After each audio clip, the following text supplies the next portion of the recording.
आप सब आशा करते होंगे आप बिल्कुल ठीक हैं। आज का जो मेरा वीडियो रहेगा इसमें हम कुछ इम्पोर्टेंट फैक्ट्स के बारे में बात करेंगे। ठीक है, जैसे आपके एग्ज़ाम मैं बता दूं, आपका जो यूपी तपेलसी मुख्य सेवका का सिलेबस है मैंने ऑलरेडी डिस्कस कर चुका हूं। पूरा कंप्लीट सिलेबस आपको मेरे यूट्यूब चैनल पर मिल जाएगा।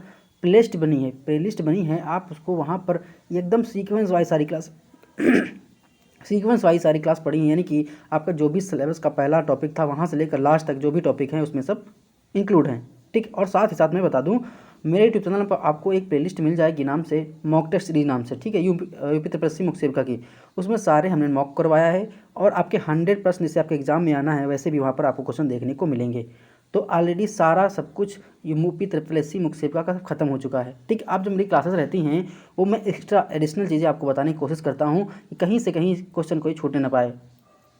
ठीक है, क्योंकि आपका एग्ज़ाम, देखो एग्ज़ाम में कौन से जॉब पढ़ते हैं भाई, तैयारी तो सभी करता है लेकिन जॉब कौन पाता है, डिपेंड ये करता है। जॉब वही पाता है जो कुछ एक्स्ट्रा चीज़ें पढ़ लेता है, जो एग्ज़ाम में उसके आ जाती हैं और वही कर ले जाता है। ठीक है, तो पढ़ते तो सभी हैं लेकिन सोचने वाली बात तो कुछ ही लोग जॉब पाते हैं ना, तो जॉब वही लोग पाते हैं जो थोड़ा बहुत इधर उधर एक्स्ट्रा चीज़ें याद कर लेते हैं, पढ़ लेते हैं। ठीक है, तो ये बात के मन से लिए कि यूपी तपेलसी मुख्य सेवका जो टॉपिक है उसमें सिलेबस से बाहर भी कुछ चीज़ें आ सकती हैं। आप उस पर ब्लेम नहीं कर सकते, ऑब्जेक्शन नहीं कर सकते, क्योंकि जो चीज़ें पूछी जानी हैं वो कहीं ना कहीं इधर से क्वेश्चन को घुमा के पूछ सकता है। ठीक है, इसलिए ये ज़्यादा लंबी वीडियो रहती नहीं, वैसे 10-15 मिनट की वीडियो ना हो जाते हुए मुश्किल 7-8 मिनट का वीडियो रहता है।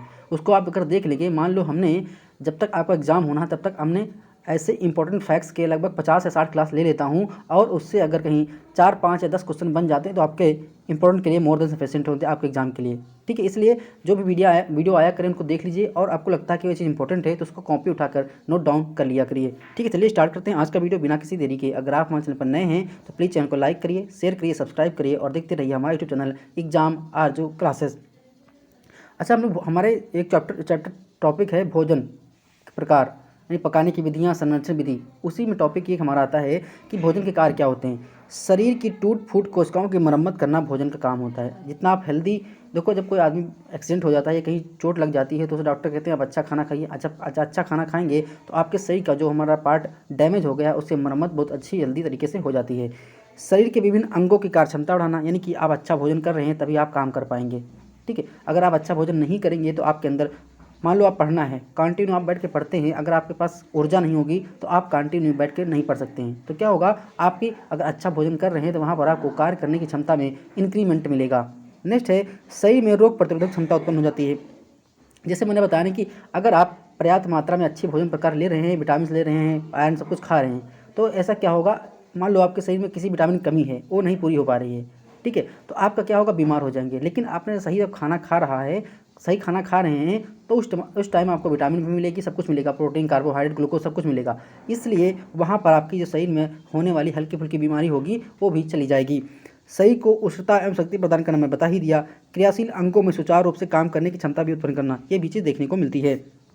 नेक्स्ट हम बात करेंगे कुछ अच्छा उपयोगी जो आपके तथ्य हो सकते हैं। दालें सोयाबीन प्रोटीन का मुख्य साधन होती हैं। क्वेश्चन कभी कभी पूछता है जो प्रोटीन सबसे ज़्यादा कहाँ देखने को मिलती है, तो सबसे ज़्यादा जो प्रोटीन आपको मिलेगी वो दाल जो प्रोडक्ट हो, जैसे सोयाबीन हो गया, दाल हो गया, सेम हो गया, इस चीज़ में ज़्यादा प्रोटीन मिलती है। ठीक है,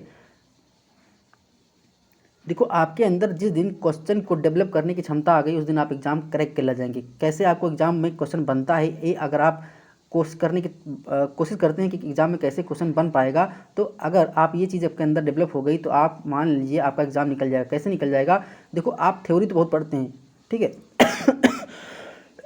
सॉरी आप थ्योरी तो बहुत पढ़ते हैं लेकिन उसमें कैसे पॉइंट को सॉर्ट आउट करते हैं, कैसे क्वेश्चन में एग्जाम में बनता है, अगर ये आप सॉर्ट आउट कर ले जाएंगे तो आपका यकीन मानिए एग्जाम बहुत अच्छे से निकल जाता है। प्रोटीन का मुख्य कार्य शरीर की वृद्धि तथा विकास करना है। जो हमारी प्रोटीन होती है इसका जो मुख्य फंक्शन होता है, कार्य होता है, इस शरीर की वृद्धि और उसके निर्माण में सहायक होती हैं, मसल्स को डेवलप करती हैं। नेक्स्ट है, प्रोटीन की कमी से बच्चों में मरासमस रोग होता है और एक रोग होता है क्वाशीयोरकर। ये दो हमारे जो रोग होते हैं वो प्रोटीन की कमी से देखने को मिलती है, मैंने बहुत बार डिस्कस कर चुका हूँ। खाना खाने से पहले हाथ साबुन पानी, ये ठीक है। ताज़े मौसमी फलें एवं हर सब्जियाँ में हमें रोग, मतलब जो हमारे ताज़े मौसमी फल होते हैं, मैं इसमें मौसमी फल कहने का मतलब है मौसम, देखो इस टाइम तो आम तो मिलेगा नहीं लेकिन इस टाइम आप गाजर खा सकते हैं। देखो विटामिन जो ए होता है सबसे ज़्यादा पीले फलों मिलता है, जैसे विटामिन हो गया, पपीता हो गया, आम हो गया, गाजर हो गया। एक गाजर दो प्रकार की आती है, एक पीली एक नारंगी। ठीक है, लेकिन पीली जो होती है वो हमारी सबसे ज़्यादा विटामिन ए उसमें मिलता है। तो आप पीले जो पदार्थ होते हैं उसका सेवन करेंगे। मौसमी यहाँ कहा गया है कि हर टाइम तो आम को उपलब्ध नहीं है, तो आप मौसमी फल ले सकते हैं, यानी कि मौसम के अनुसार जो इस टाइम मिल रहा है उसको आप खा सकते हैं। नेक्स्ट है विटामिन सी का सबसे अच्छा स्रोत है आंवला, खट्टे पदार्थ, और टमाटर भी होता है। कहीं एक बार एग्जाम में क्वेश्चन पूछा गया तो वहाँ पर खट्टे पदार्थ कोई भी नहीं था ऑप्शन में, केवल टमाटर दिया हुआ था। तो बहुत लोग सोचते हैं कि टमाटर में विटामिन सी नहीं मिलता, लेकिन मिलता है। ठीक है, वहाँ ऑप्शन में अलग अलग ऑप्शन दिए थे, लेकिन ठीक है, तो वहाँ पे ऐसा था कि विटामिन सी के जो स्रोत होते हैं, आंवला हो गया, संतरा हो गया, ठीक है, वहाँ पे ऑप्शन ये नहीं था, वहाँ पे टमाटर था। तो आप टमाटर को सही करिएगा। सूर्य की रोशनी में हमें विटामिन डी मिलती है, विटामिन डी की करोड़ से हमारा रिकेटस रोग होता है। फिर मैंने बता दिया गाजर, पपीता, आम, मैंने बताया ना, पीले जो प्रोडक्ट होते हैं, फ्रूट होते हैं, उसमें हमारा विटामिन ए पर्याप्त मात्रा में मिलता है। ग्लूकोज के प्रयोग से हमें तुरंत ऊर्जा मिलती है, इंस्टेंट एनर्जी मिलती है। आप ग्लूकोन डी का लेकर आइए पाउडर का डिब्बा, उस पर लिखा होता है इंस्टेंट एनर्जी, यानी कि तुरंत आपको ऊर्जा देता है। इसीलिए हमारे एथलीट होते हैं, धावक होते हैं, वो ग्लूकोज का सेवन इसलिए करते हैं, उनको तुरंत एनर्जी चाहिए, उनको दौड़ना है, उनको रेस करनी है, इसलिए वो ग्लूकोज पीते हैं।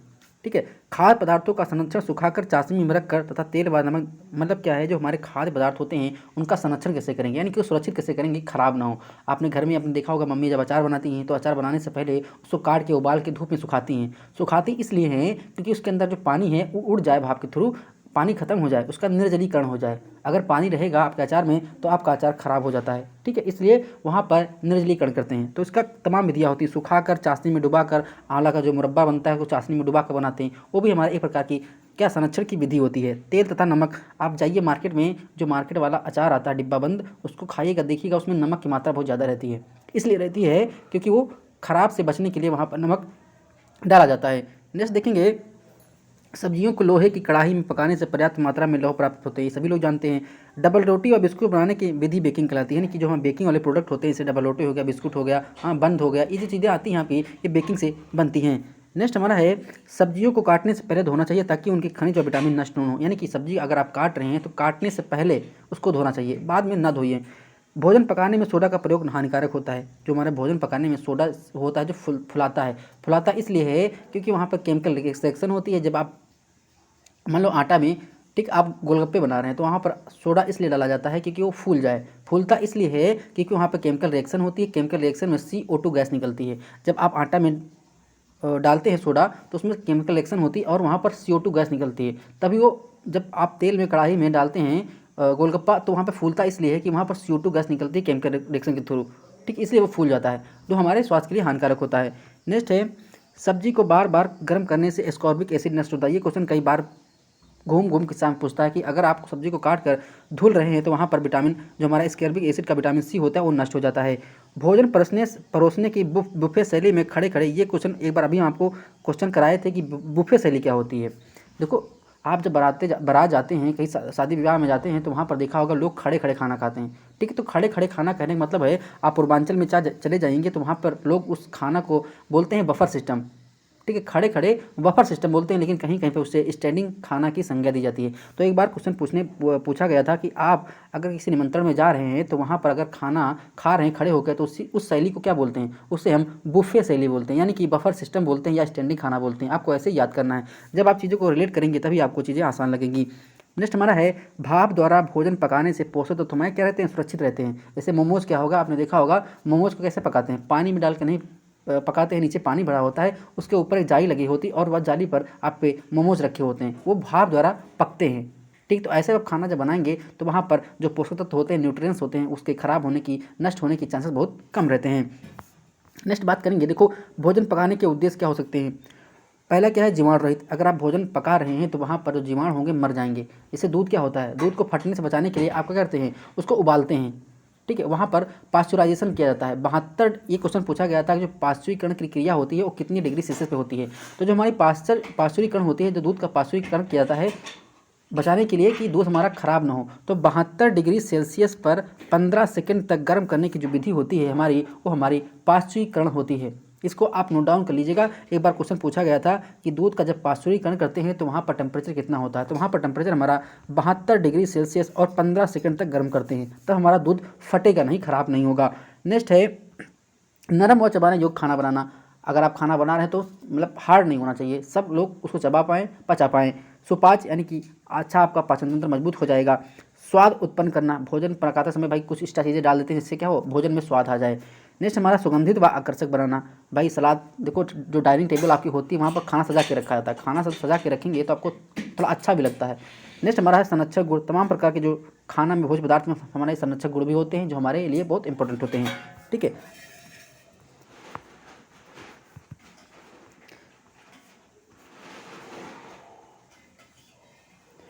सब्जियों मैंने बता ही दिया ऊपर। दालों का प्रयोग जहाँ संभव छिलकों सहित खाना चाहिए, बिल्कुल सही है। राजमा छोले आदि को गलाने में सोडे का प्रयोग नहीं किया जाना चाहिए, मैं बता ही दिया। आटे को छानकर नहीं खाना चाहिए लेकिन सभी लोग बनाते हैं। भोजन पकाने हेतु तलने की विधि का कम प्रयोग करें, जहाँ तक संभव भाप द्वारा अभी मैंने ऊपर डिस्कस ही कर दिया। सेकने में भोज्य पदार्थ सीधे आग के संपर्क में न आए क्योंकि पोषक तत्व नष्ट हो जाते हैं, ये भी मैंने बता दिया। उबालने के बाद चावल का माड़ व सब्जियों का पानी फेंकना चाहिए, लेकिन कोई सभी फेंक देते, कोई नहीं खाता है। भोजन पकाने समय आवश्यकता से अधिक या कम पानी प्रयोग नहीं करना चाहिए, ये भी सही है। जिन लोगों को पीडीएफ चाहिए तो आप देख लीजिएगा, जिन लोगों को पीडीएफ चाहिए हमारे वीडियो के डिस्क्रिप्शन बॉक्स में टेलीग्राम चैनल का लिंक है, आप उस पर क्लिक करके हमारे टेलीग्राम चैनल से जुड़ सकते हैं और वहाँ पर आपको पीडीएफ मिल जाएगी। पीडीएफ को आप डाउनलोड करके प्रिंट आउट करके भी पढ़ सकते हैं। मिलते हैं नेक्स्ट वीडियो में। धन्यवाद, शुक्रिया, आपका दिन शुभ हो, मंगलमय हो।